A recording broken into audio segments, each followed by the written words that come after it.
بقالي حابب بجري، الدنيا زي الفل، ربنا يسهل. النهارده التلات فان شاء الله هنكمل.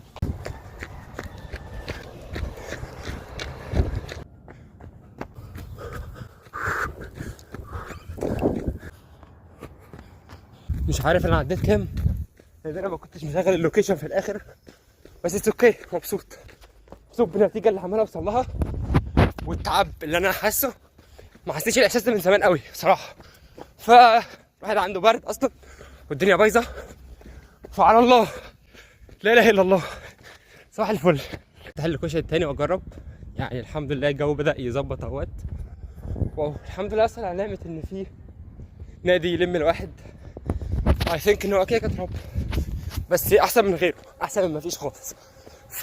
واو فهنكمل ونشوف بقى. هنشغل اللوكيشن دلوقتي ونعد. اللهم صل على النبي. كملت كيلو بعد ما شغلت اللوكيشن، وهدف النهارده ان انا اوصل 2 كيلو ان شاء الله.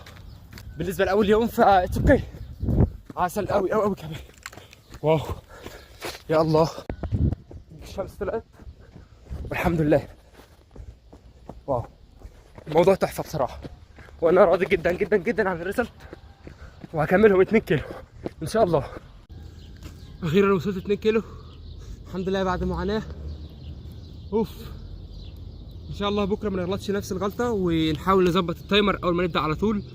فهلوس كده. النهارده التلات، مش عارف كام 5، بس يعني هينزل في نفس اليوم الفيديو. كل يوم على نفس الحوار كده ان شاء الله لحد ما نوصل 10 كيلو في نص ساعه ولا ساعه الا ربع. النهارده اول يوم. فشكرا يا عمر انك بدات، شكرا انك بتحاول، ونشوفكم بكره ان شاء الله.